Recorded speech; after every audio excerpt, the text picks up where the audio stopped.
I'm reading through the book of Leviticus, and it reminds me a little bit of what we're going through now. A lot of people tell me that the Old Testament is not relevant. But the crazy thing is, when I was reading, I started to read about quarantine and leprosy. Not only the quarantine and leprosy, how they had to wear a covering over their face. Sounds a little bit familiar. Now, I've never really been a big fan of all the rules and laws, and sometimes it drives me a little bit crazy, but I started to think. Don't we wish God would give us some of these rules and guidance with our pandemic right now? If you get this, do that. If this happens, do this. Even like Passover and everything else right before in Exodus, I start thinking about. Put the blood over your door and it passes over you. Have the high priest check you out and clear you for leprosy. I mean, what if we had a little bit more guidance? I mean, sometimes I just wish we had that. It's kind of funny how we have so many opinions about things until we're put in certain situations. We have so many opinions about things until we're put in certain situations. Then it's different. But catch this, you guys. I was reading today. Aaron just lost 2 of his sons in yesterday's reading for trying to go in God's presence unclean. And this is the part that just kind of blew me away. And God tells Moses to go get your brother and have him do these things to make it right. Wow. So you're telling me you just killed my 2 sons and you want me to go and make it right?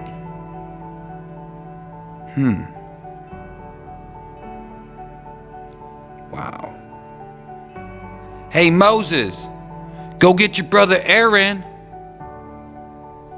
and tell him to come make this right. They came up in my spot and I told them not to do it. What's up with that? Go get your brother, Moses. I got some stuff Aaron needs to do. Ooh. Just lost 2 sons and now God's giving him a list. But this is the thing. His sons knew. They knew what they did, and they did it anyways. God said this will happen. God told them this will happen. God told all the people this would happen. He also gave us a way to allow us a relationship with Him. But He is the creator, not the created. He is the creator, not the created. Sometimes we get so consumed by our own self, we get confused on what God has done and who He is. Now, in our worldly terms, I'm thinking God saying, yo, Moses, go get Aaron, bring him over here. We got some business to handle. But then I started to think about it, and I realized it was more like this. It was more like God's grace. More like, in my opinion, if it happened to me, and I told you guys, and I keep telling you guys throughout history, stop doing this. Let's do this. I mean, all the way from the garden, through Noah, Abraham, everybody. And we keep getting disappointment, and we keep failing. Now we're at Moses, right? Now we're at Moses. And it's not like, yo, Moses, go tell Aaron to get over here so we can handle this. It's more like, hey, you guys keep failing me. I would have gave up. Just keep that in mind. I would have gave up.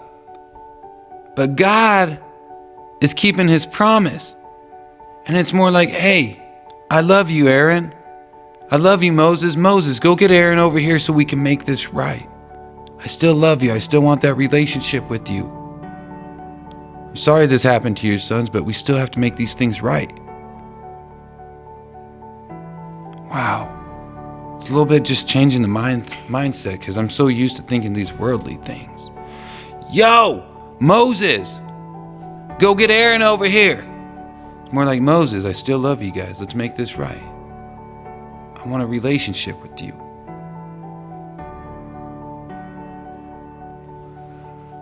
So sometimes we get so consumed with our own self, we get confused on what God has already done and who He is.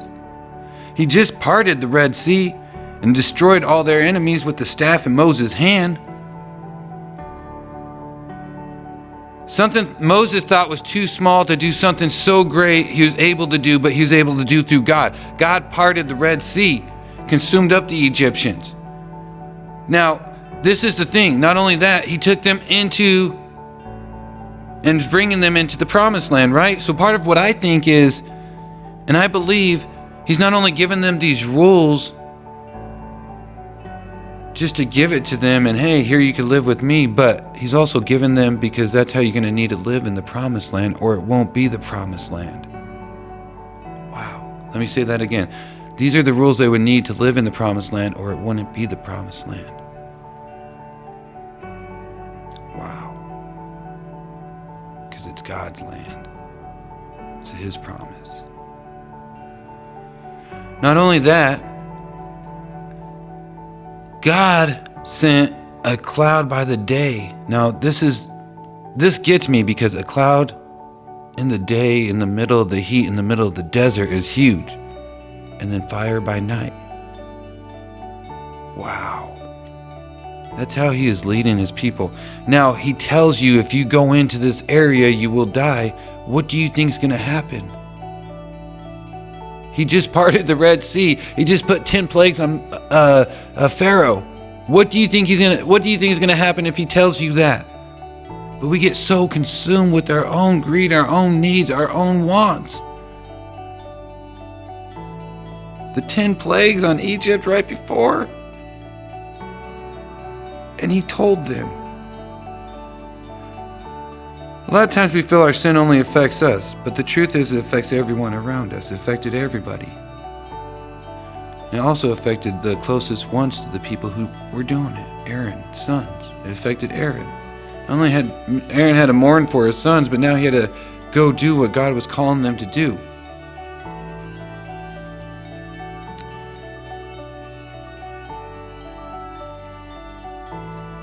It could affect every aspect of your life. It could be holding you back. What's holding you back? Is it holding back your family? Is it holding back your relationships?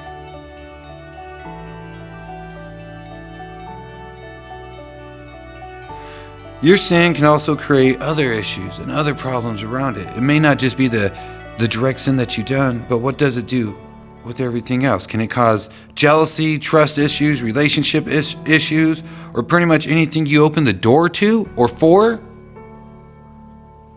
I was watching a video the other day and it mentioned a farmer who took his neighbor's livestock. The problem with that is after he got caught, he returned it.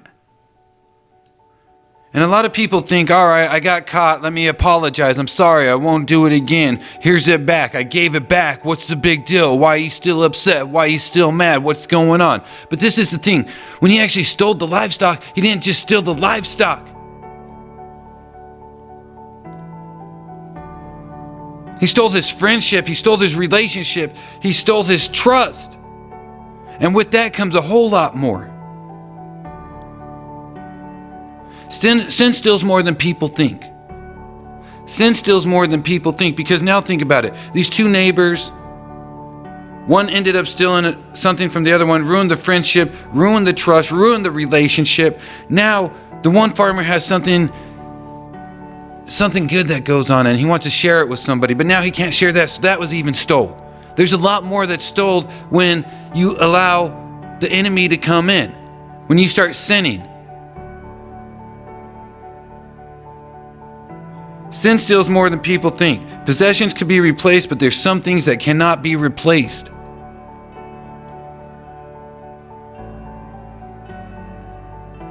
We need to change the way we think, change the way we eat, change the way we live. There's some things that are holding us back. But some things aren't only holding us back, they're holding back the ones around us, our loved ones, our kids, our family, our wife, our husbands, our moms, our dads, our sisters, our brothers, our friends. There's something that got to give at some point. It wasn't God saying, yo, Moses, go get Aaron. We got some business to handle. It was more of a, I still love you, I still want that relationship with you, and we still have to do these things. It's the way it is. He gave us free will, our own choice. And that's what we have the choice to do. We have the choice to love, we have the choice to hate. We have the choice to love, or we have the choice to sin. What's going to be your guys' choice?